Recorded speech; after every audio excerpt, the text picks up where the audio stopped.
Good evening, good evening, good evening. Guess what time it is? You guessed it right. It's time for the Healing Project. I am your host for tonight's show, Tina Rane, and we have an amazing guest coming on tonight. Her name is Kamara Magnolia Brown. I like that name, it's beautiful. And she will be discussing tonight her experience, in the foster care system. But let me introduce her. Miss Kamara is a mother. She's an owner and operator of Magnolia Bloom Mobile Notary and AIM for 850 Consulting, AMI CG LLC. And she's also a president of Uplifting Unheard Voices Incorporated. So I am not going to hold any longer. I'm going to allow Miss Kamara to come on to the platform so she can share her story with you and I. Good evening. Hey, Miss Kamara, how are Good you? evening. I am so great. Thank you so much, Tina Renee, for having me here. It's such a Absolutely. privilege. I'm excited and I can't wait to discuss my time in foster care and never know who I'm gonna be able to help in this A- process. So Absolutely. Absolutely. We overcome by our testimonies, but also, too, we forget to realize that whatever we've gone through, somebody else may be going through that same situation that you already gone through and you made it out of. So by you coming on tonight and sharing and discussing your experience in the foster care system, it may shed some light to somebody else or even help somebody else that's going through that situation at that point in time. So indeed. do not hold back. Share what you led to share. And if for any reason that you want to take a breather and you want to stop for a minute, go ahead. This is right now, this is your platform for you to share your story in the foster care system. But I Thank want to do you. I want to give a statistic though. I did read something today Yeah. about how many children are in the system today in Nevada. So we Mhm. currently have 3,400 children in the foster care system, and the ages range from anywhere from a newborn to teenagers. Now, that's Mm, a lot of babies in the system. indeed it is. Truly, truly a lot of children in the system. But then also, too, I went on and I did a little more research. And I know because I've talked in the past, I've talked to certain people who's been in the foster care system, right? And they shared their stories. Some of the stories was not pleasing. You didn't want to hear those things because of stuff that the children that they experienced. And so I list 5 things that I know of because I heard it from someone else, or something that they experienced. Then when you begin to share your story, you could say, you can agree with it or don't agree with it, and then elaborate a little bit more, so that way whoever's coming onto our the platform tonight and who's watching your topic, your story, then they'll be able to um relate or connect the dots for say. So one of them was lack of stability. They said many kids in the foster care system experience frequent changes in the homes due to their living situations, moving from one foster home to another foster home, or being placed in a group home.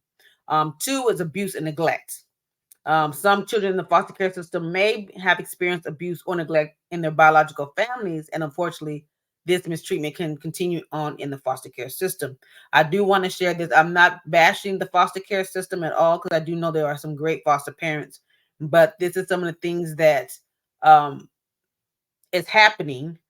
So it's not, I'm not trying again. I'm not trying to belittle or say anything degrading about the foster care system.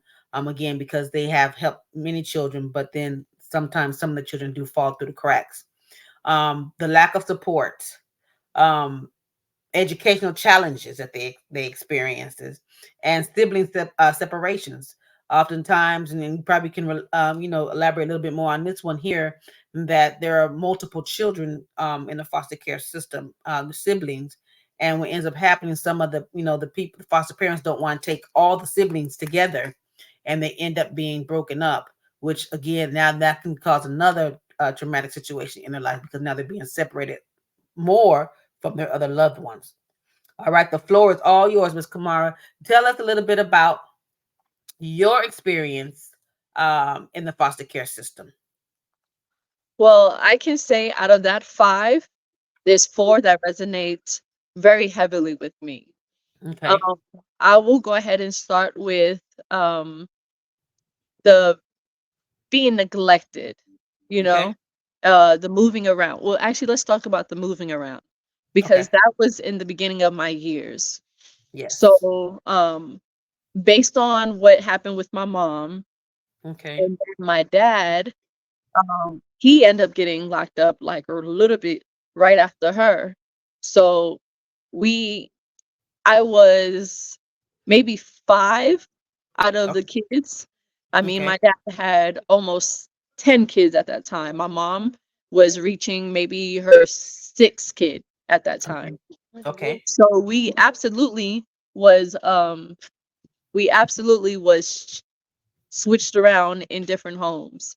I mean, Mhm. separated. Some of my Okay. siblings went to another home, some of my siblings went, me and my 2 other siblings, my Mhm. sisters, we were happened to stay together. And then we Okay. had 2 other siblings that end up later being adopted by the foster mom that had them, Mm. you know? Okay. But being separated, that was definitely something that and moving from home to home that we Mhm. actually did experience. Secondly, the neglect. I mean, Yeah. you don't really have for me in my case, I did Okay. not have someone caring for me, you know? Mm. It Okay. was just I was there, you know? Right. I had to take care of this person. I'm there. Mm.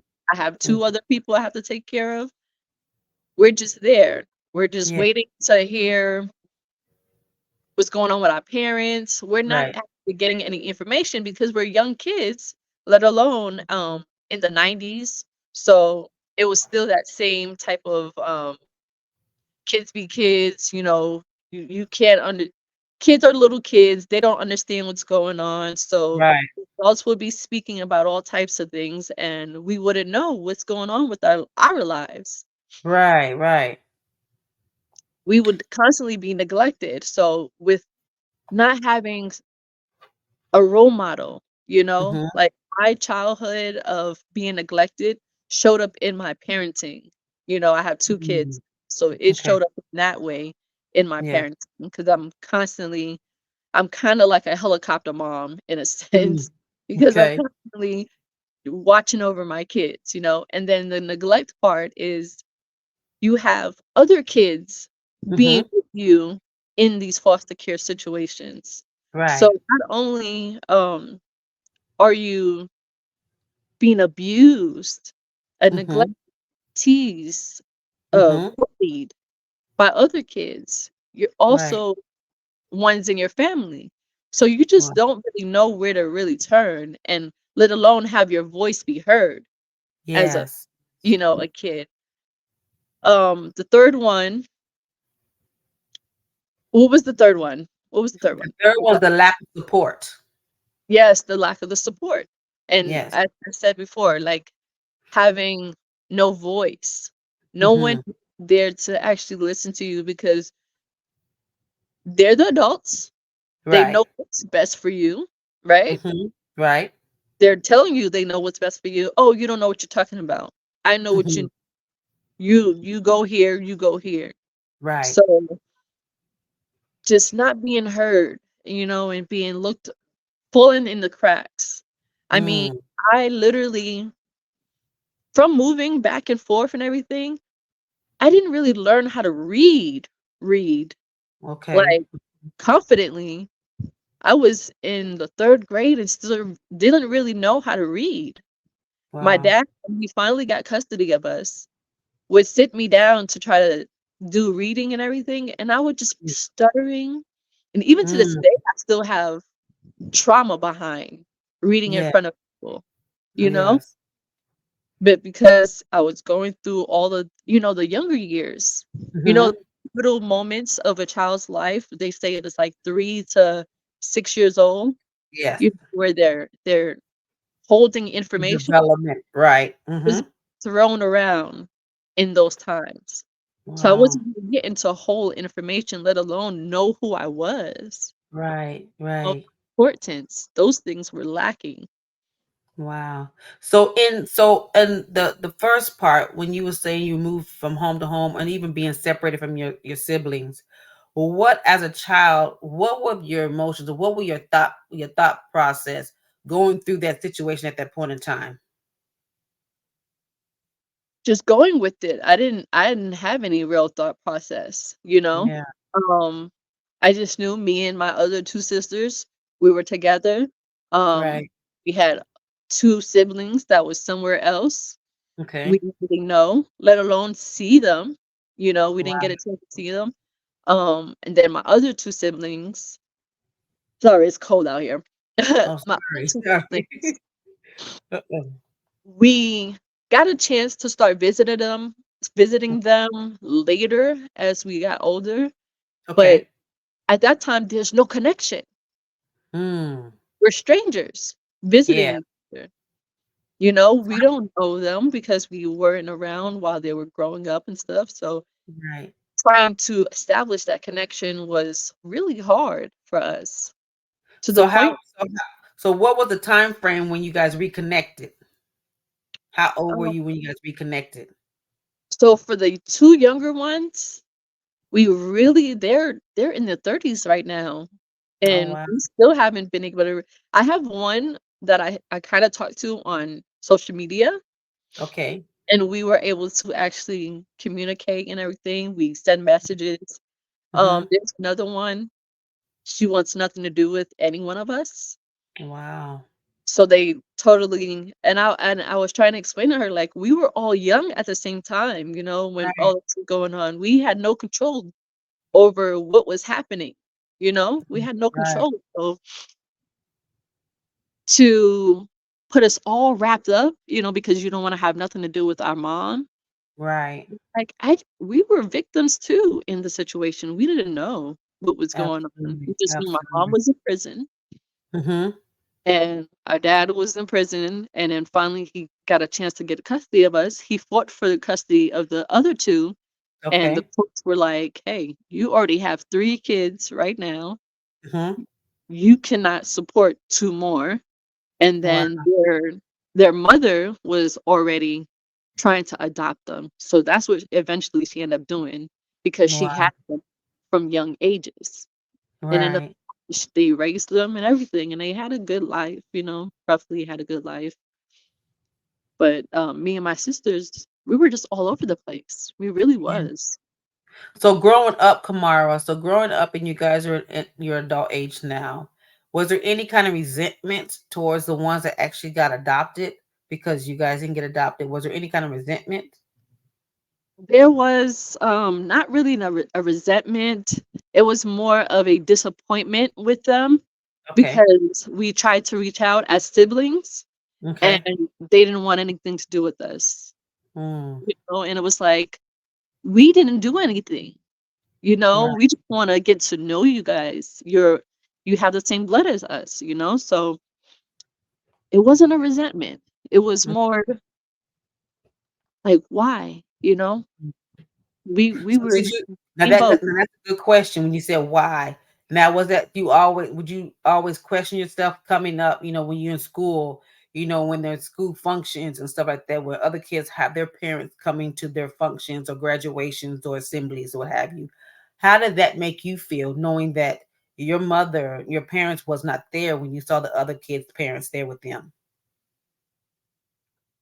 For my first, like, 3 years of understanding this, um, it was hard.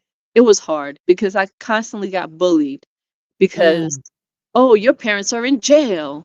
You don't have no parents," and these are other little kids. Alright, so I'm from New York, so okay. Brooklyn at that, you know what I'm saying? So, Wow. people were ruthless. They would Okay. make fun of us for not having the proper clothes, um, Mm, reject stuff, like regular stuff that they would just tease you for. The yes. fact that we didn't have our parents, that was even more the reason for them to try to make fun of us.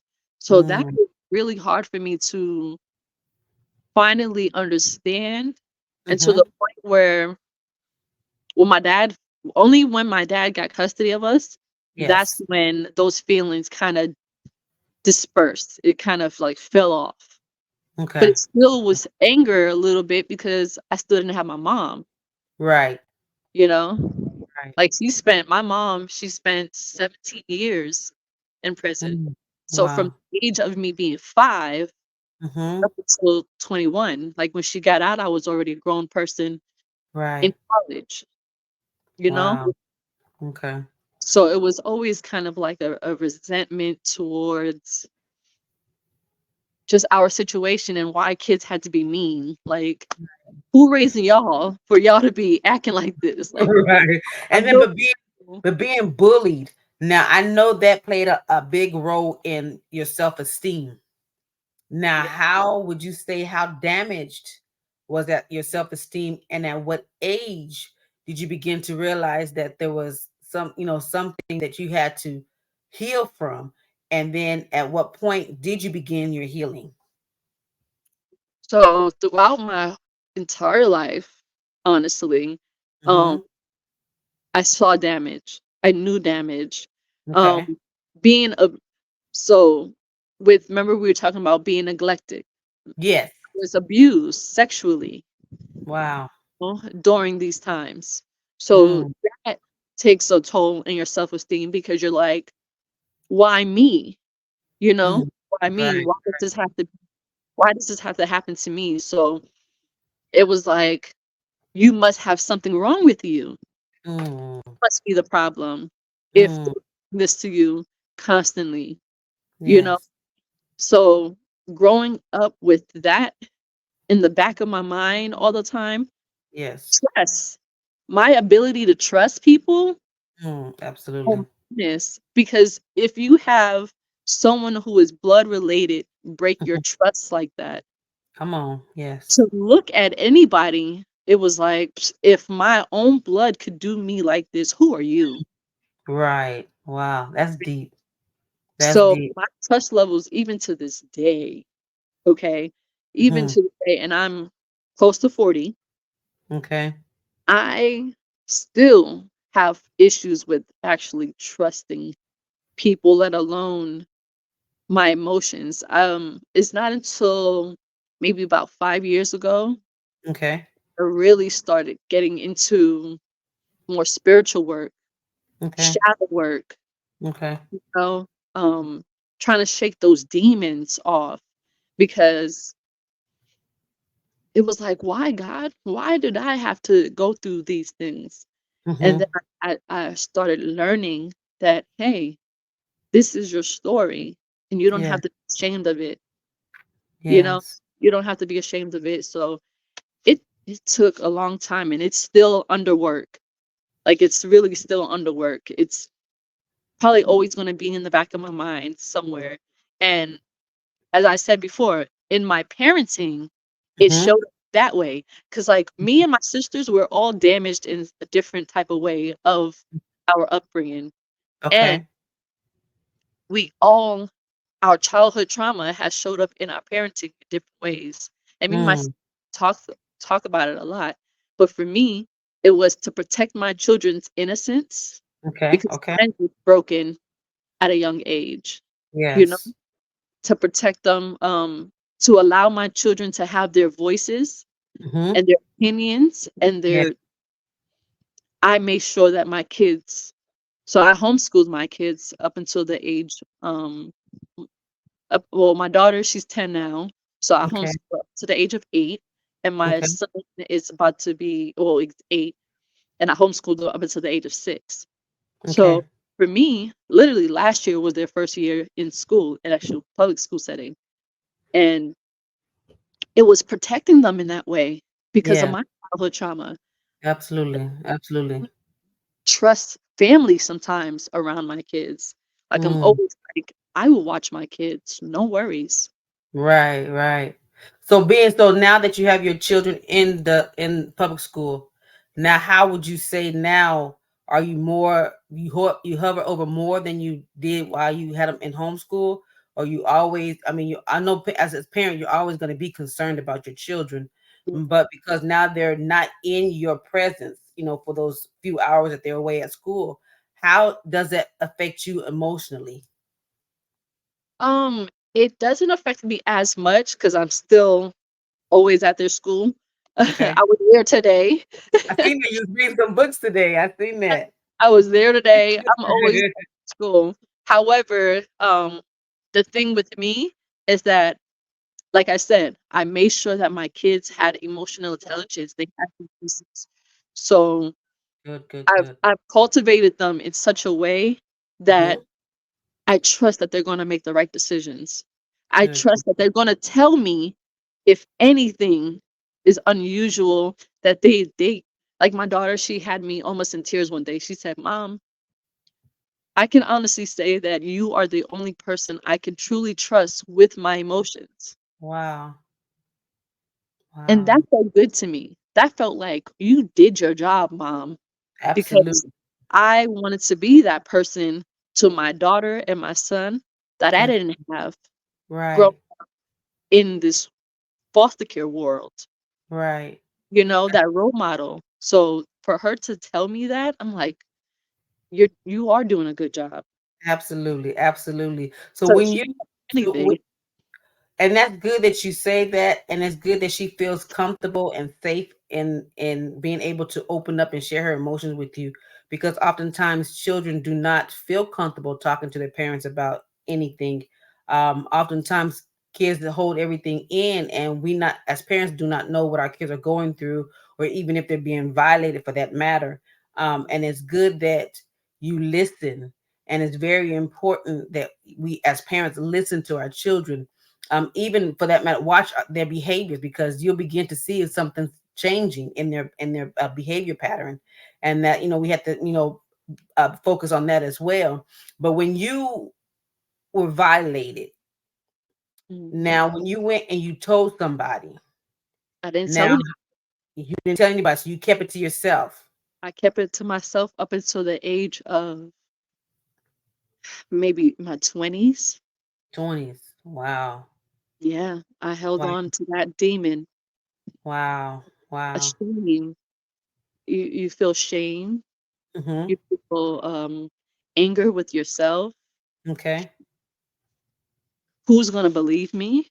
Mm. Um, the person was still around at that time, so it was like, you don't want no problems, you know? Right. Right. You just keep it to yourself. You figured, you know that, saying forgive, but don't Mm-hmm. forget. I strugg Yes. I struggled with that whole forgive. Wow. I can't even forgive myself, you know? So that trauma stuck with me up until like maybe 5, 10 years ago. Wow, wow.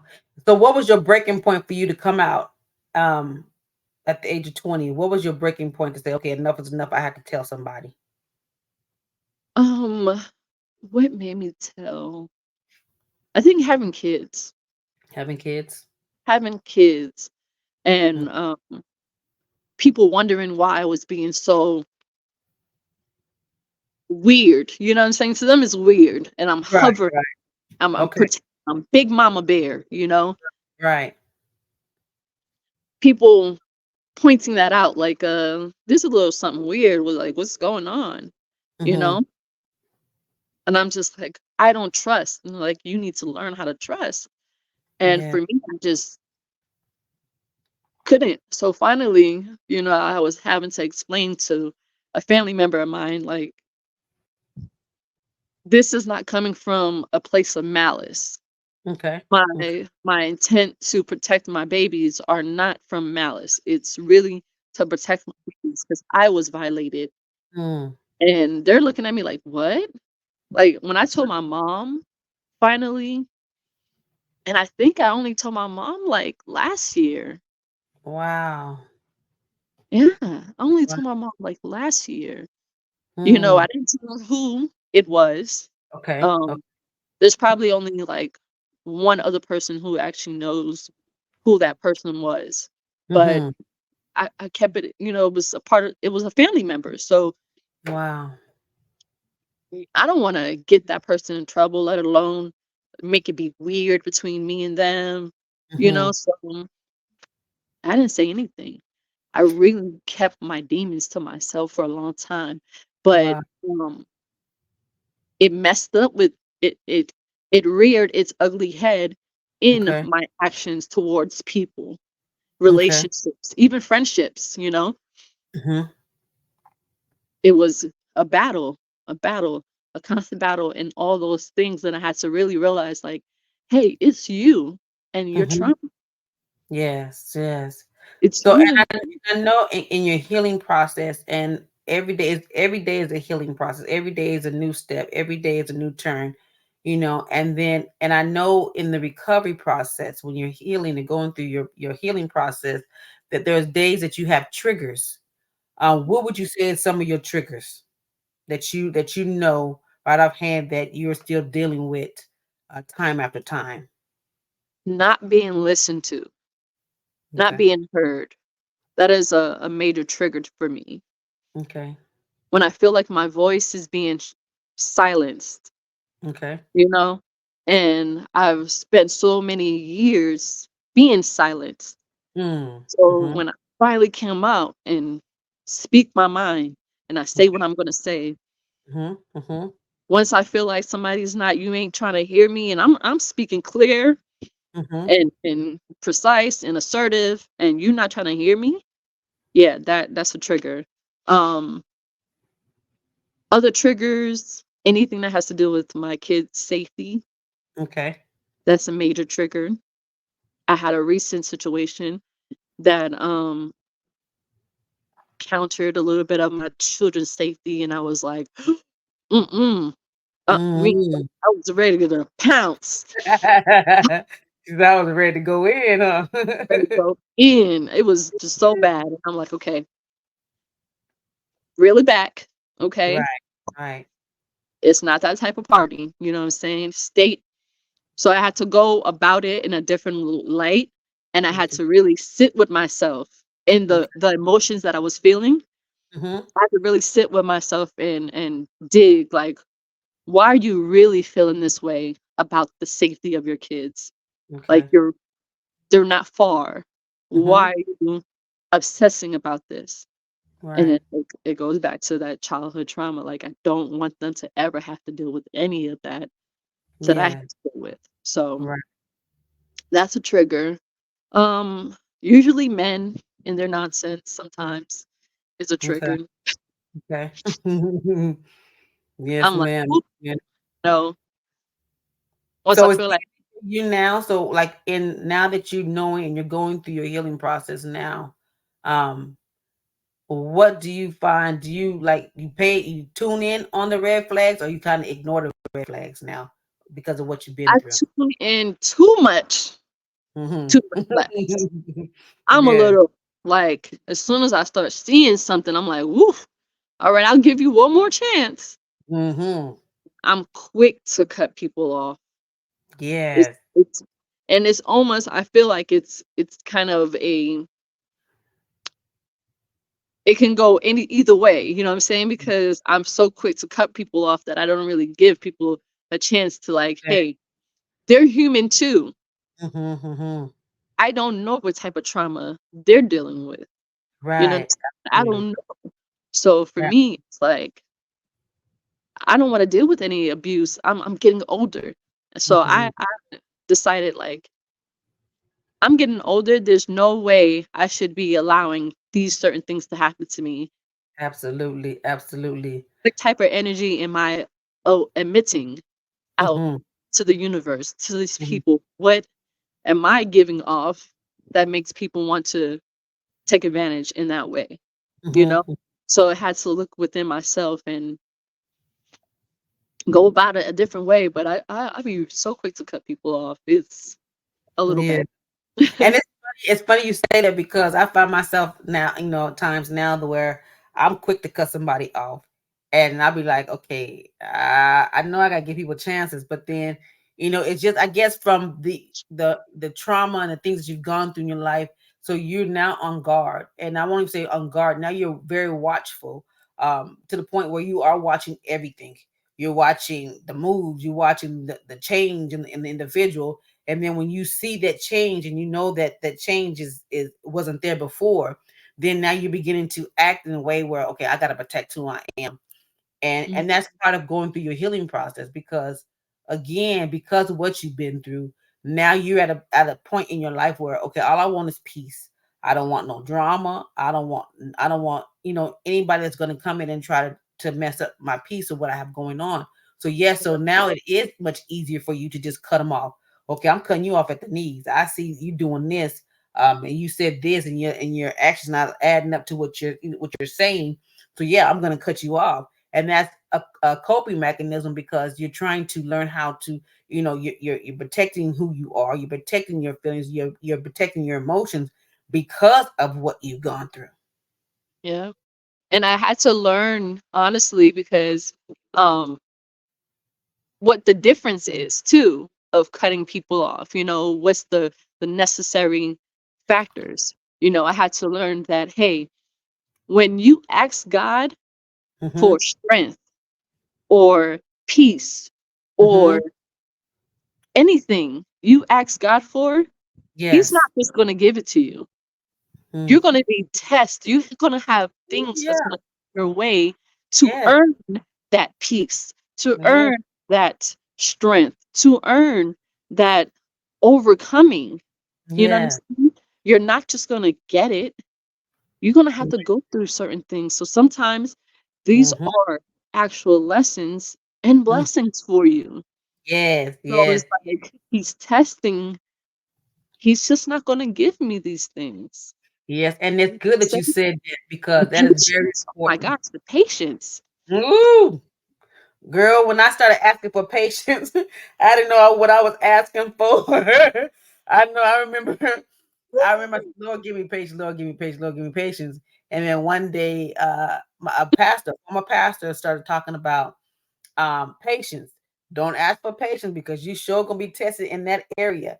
And I'm like, oh Lord, forgive me. I didn't mean what I said.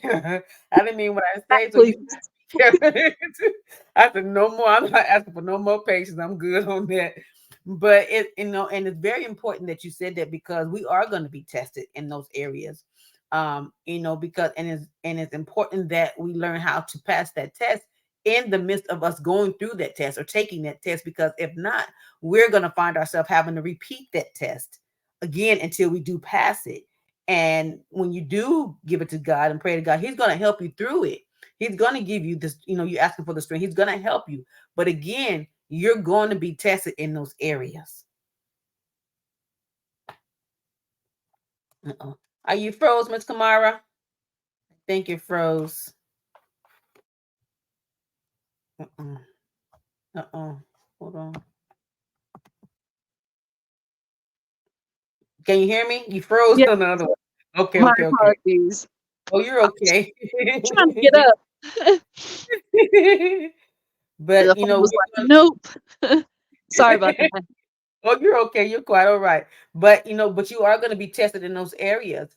But just know that when you're going through, God is going to be there with you, even though you Yes. ask Him to help you. He's going to give you that strength. You ask Him for strength. He's going to give you that strength to make it through. But what I've learned in the midst of my situations, I'm finding Mhm. myself now helping other individuals that have gone through traumatic or similar situations that I've been through, whether it's been abuse, physical, mentally, emotionally, that whether I mean, you name it, things that I've been through. I had someone who tried to kill me, so it's like it help is helping me, and the time that I was going through those things, it didn't Mhm. feel good.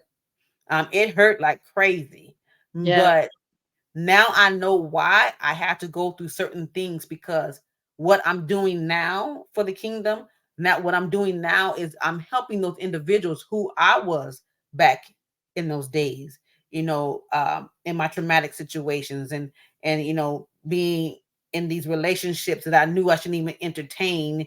And because I seen the red flags, I didn't want to pay attention to the red flags. So Mhm. now that's why I quick to cut folks off. I'm cutting you off at the knees, baby. I got to keep it moving. But again, it's a learning process. And even after I've been out of my situation, I'm still learning. I'm still moving. I'm still, pressing through. And there are times that I do have triggers. There's some things that may come up that resemble something that I've been through. Yeah. And then, and then I in the midst of my prayers, I have to ask God, help me. I see it. I need you to help me because I can't do this. I don't want to do this. I don't want to be in the situation. So again, when you do ask God to help you, He's gonna be there. But remember, when you're going through that test or that storm, Mhm. remember that you're gonna have to pass that test in the midst of that test. So therefore, you don't have to repeat that test again in a later date, in a later time. Exactly. It's definitely these lessons that we can just really just take out as Life lessons. blessings.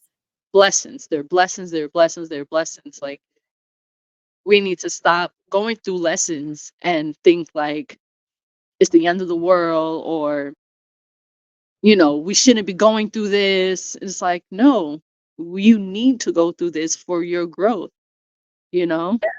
He's Yes, never yes. gonna take you that far to just leave you. Absolutely. Say that again. You know? Yes. It's never gonna take you that far to leave you. So Yes. just recognize that, "Hey, I'm going through this for my Mhm. purpose. It's Yeah. working for my good. It's My good. intentional." Yeah, I It's love that song too. intentional, Yes. Yes. I love right? that. Yes. And, like, being the way I was, I never grew up in church. So it's Okay. not until, like, last year or a year before, I started Mhm. going to church, Okay. started trying to understand, the Bible, God, Mhm. I'm definitely more of a spiritual person, I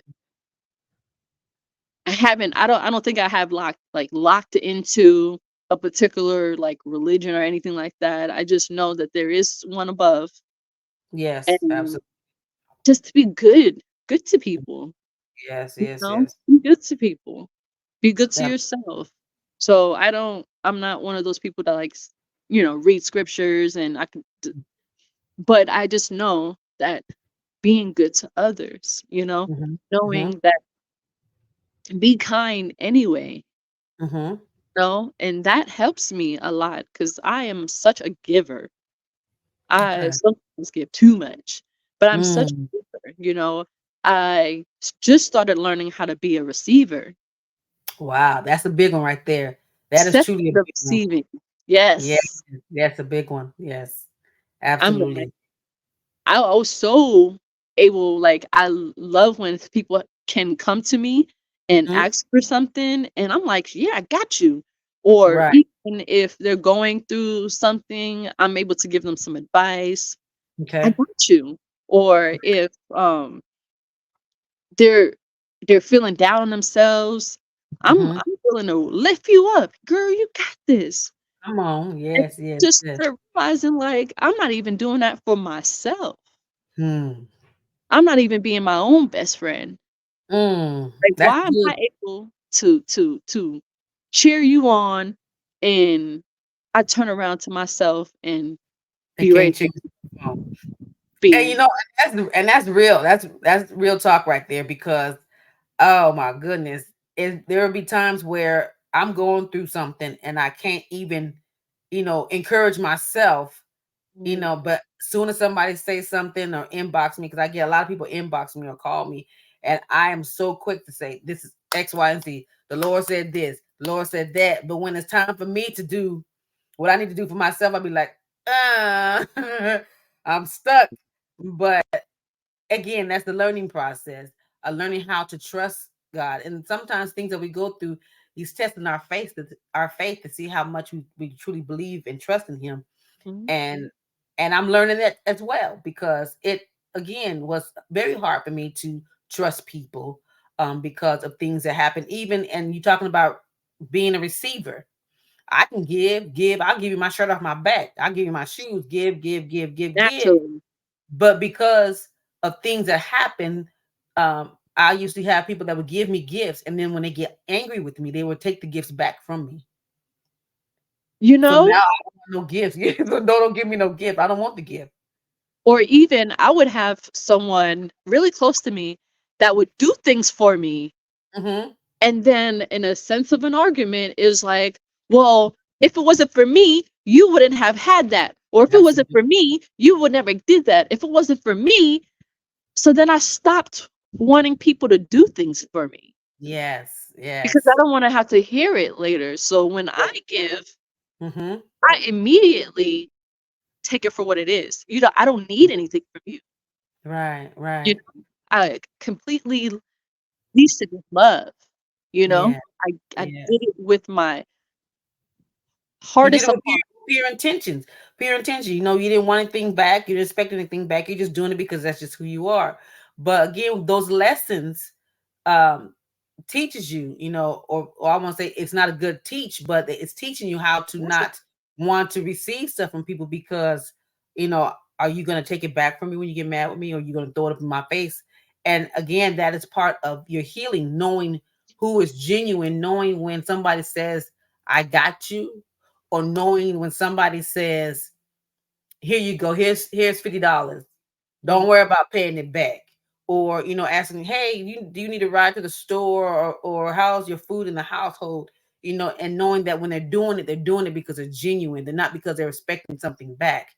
Yeah. And and it was good, you know, my fiance had told me something, and it touched me really to the heart, because he told me, I am not like them other guys that you've been with.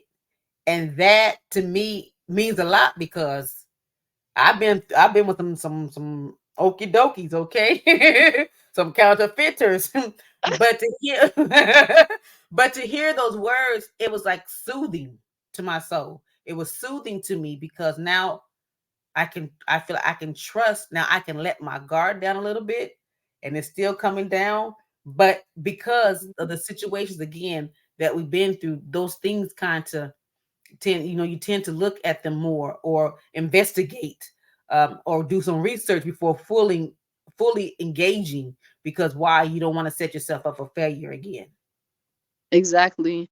I had a friend, um, who would tell me, "Oh, I'm not like the other guys," and I honestly had it so bad in my head Mm-hmm. about guys and men Mm-hmm. in general Mm-hmm. that I wouldn't believe anything that he was saying. And he Yeah. probably was genuine in many, many different times. But Mm-hmm. because my trauma couldn't Right. hear it. It couldn't Yes. hear it because Yeah. I was told I was special and I was told all of these things before and Mm-hmm. people took advantage of me. Anyway, Yes. so Yes. it's Yeah. like, how do I really believe you this time? You know? Mm. And it would just put people through the ringer, trying to Yeah. prove, like, I really wanna prove. And he told me one day, he was like, "You always say, um, I always try to tell you that I'm not like the other guys, but you literally put me in that category each and every time." Mm. Mm. And And it sometimes was we self-sabotage. We self-sabotage ourselves sometimes because of our traumas, because we have not completely healed. So therefore now we're thinking that everybody is going to be like the last person. And you hear people say that I'm not like them. I'm not like them. I'm not like them. But yet, because of what you've been through, you do have a tendency of saying, okay, yeah, I'm putting you in that box with everybody else until you prove me otherwise.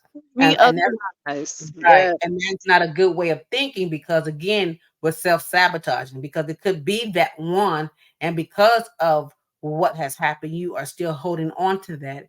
And so now you're putting that individual in that same box, that same category, and it makes it harder, um, for Way that person harder. Way being harder. right, right. They're being penalized for somebody else's mistake because of that trauma that you had to endure. Yeah. And on your healing process, Kamara, what did that look like for you? Alright, say it again. And your healing process, and your healing journey, what does that look like for you? Or what did it look like for you? It looks like a everyday challenge or not, Mhm. I know it's a journey and not a destination, you know? Absolutely. I know Absolutely. that it's going to be constant. I'm not gonna be this perfect person, Hmm. um, even in my walk of spirituality, even Hmm. in my walk of motherhood, even in Hmm. my walk of being a good, parent, you know what I'm Hmm. saying? A woman. Oh my gosh, my womanhood, trying to Yes. Yes. gain Yes. that back, identify that. I Yeah. still challenge with my womanhood. I still Mm, so I feel like it's going to be a never ending, type of situation. And it's mm, going to be up to me to choose how I'm going to walk in these shoes. What kind right. of role model am I really going to be for Mhm. myself? How am Okay. I going to be my best, my best friend? Mm, How can yes. I root myself on? How do I show up for myself? Come on. That's a good one. That's You good. know, Right. how do I Right. show up for myself and my friends? Mhm. I'm trying to make sure that I am. 'Cause, I mean, I know I have never been diagnosed, but I know I suffer from depression, Mm. feeling lack of, and Yeah. feeling not enough of, or these things, and I'm Right. constantly having to. I mean, even for the longest, I've always been the funny friend, you know, Uh-huh. funny person that's always Okay. cracking jokes, you know, Yes. and that's my way of putting the attention on me in a sense of making you laugh, but not enough to, like, dig deep down, you know? Mm, It's just surface level, yes. you know? So in the midst of that, and when I'm hearing you, um, I seen a mask when you started talking, that you're wearing a mask, you're masquerading to be okay, or that nothing's bothering you, and you trying to make everybody else laugh to deflect off of what you're not paying attention to what is really going on inside of here. At what point, at what time do you say, okay, I can't wear my mask anymore? I have to remove my mask and I have to deal with what's really going on. That mask started coming off about 2 years ago, Okay. honestly. Okay. Um, I started realizing I didn't want certain type of abusive relationships. I didn't want certain type of, interactions with people, Okay. and I Okay. I I started cutting everybody off. I cut Mhm. family member, it did not matter. It was family member, friend, I mean, Mhm. people that I knew for years, damn near Wow. decades. I was just like, "Nope, this is not really healthy for me." And Right. I'm sticking it in because I don't wanna have to start over with somebody else. Mm. So I was Mm. allowing the abuse and, them to fill spaces, Mhm. fill up those spaces Okay. when somebody else could fill up that space. Maybe Right. I need to fill up that space for myself, Yes. so it really dawned on me about 2 years ago, and I started letting everything go, Okay. um, to the point where, like, I'll be making jokes, like, my circle is small like the letter I, like the dot on the letter I, like, my Uh-huh. circle is literally that small. Be Right. cut, cut, cut, and Mhm. really started working on myself, you Okay. know? How to be Okay. a better mom, how to be a better woman, how to be a better person. Yes. Yes. How can I not allow my traumas to show up when I'm Mm. tripped? Mm. So, Mm. emotional intelligence and learning things like that, um, I was lucky enough to learn those things and was Okay. able to teach my kids. So they Mhm. do have that knack of being able to manage your emotions. Yes, yes. And that's good. We do have to learn how, and I put a post out on Facebook. We have to learn how to control our emotions, because if we don't know how to control our emotions be all over the place, and we will be all over the place, and we doing everything under the sun because we don't have our emotions under control. But if somebody's watching right now and they're listening to your story, Kamara, and they're going through what you've gone through, what would you tell them? I would tell them to learn to trust yourself, because Hmm. that's really where the trust issues is coming from. Hmm. You not being able to trust yourself to make the right decisions, to Okay. allow the right people to be in your circle, Okay. lacking in the trust of yourself. So I would say find a spiritual outlet Hmm. to help you connect to the source within you. because Mhm. we all have that God in us. I you can call that source of power anything you want to call it, but Mhm. it's not what you call it that gives it its power. Mhm. So whatever you want to spiritually connect to, it's that relationship between you Mhm. versus you.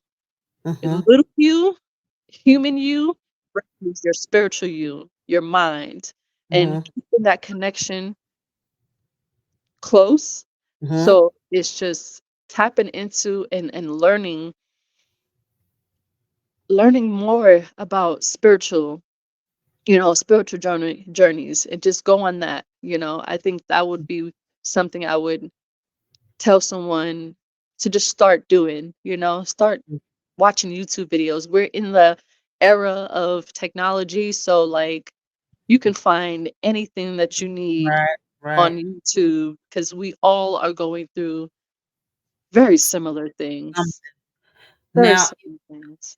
if someone that is listening that has been through the abuse part, what would you tell them? Speak up. Mhm. Don't don't hold on to it. Mhm. Um, don't let it rot because you're actually drinking poison when you Mm. allow it to rot. Mm. The person There was this saying I learned back when I was like in the seventh grade. One Okay. of my teachers, she said, "The tree remembers as the Mhm. axe forgets." Mm. So old fable. It's one of those fables or something. It's Mhm. called says the tree remembers as the axe forgets, Okay. which basically means the axe is going around chopping down all these trees. Right. Right. The axe doesn't remember all these trees that is cutting down, but Right. the tree remembers that particular axe with that little cut on it and a letter on it. That is the axe that cut me down. So I Right. would just say to people, don't be the axe in people's tree. Don't be the Mm. axe in people's story. You know what I'm saying?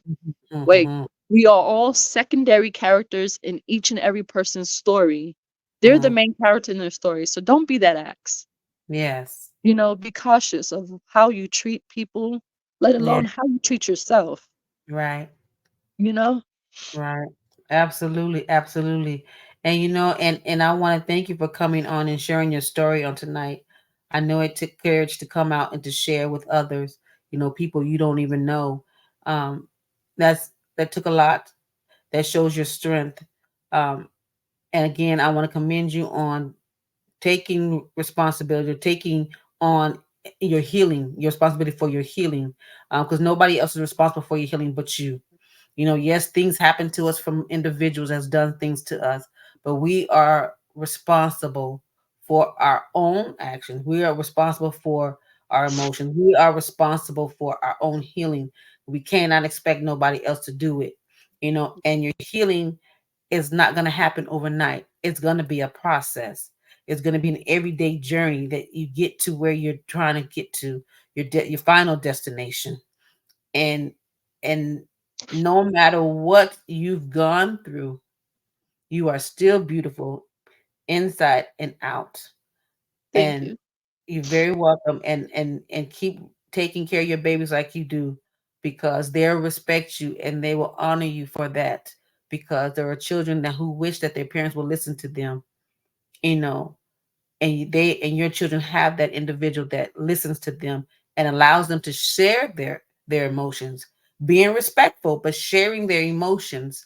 And 'cause I remember back in the day when we was coming up as a child, you stay in a child's place. You can't say, Yes. you can't say, you can't say, you can't say. And I believe that that kind of messed up a lot of people, because we didn't know how. Now we don't know how to voice our opinion. Now we've been told to be quiet so much. We can't say how we feel or what we're going through. We got to be quiet. But then when we become adults, we are muzzled, because that's how we were taught. Just like when we tell boys don't cry, that's girls. That's Mhm. for girls. We're teaching them how not to show their emotional side, because for so long as a young boy, boys don't cry. That don't be no sissy. Boys don't cry. Yep. So I want to say thank you again for coming on tonight and sharing your story, um, and being that light that somebody needs, being that voice that somebody needs, because there's somebody out there that has watched the video or will catch the replay and say, "Ah, yes, I have something to hold on to now. I Yes, have you something are to not move." alone. Just know that Absolutely, you are not alone. Like, absolutely, don't be afraid of those feelings. Don't be afraid to speak up. Just yeah, take your voice and let it be heard. And yes, trust that, God is going to send you that person that you need to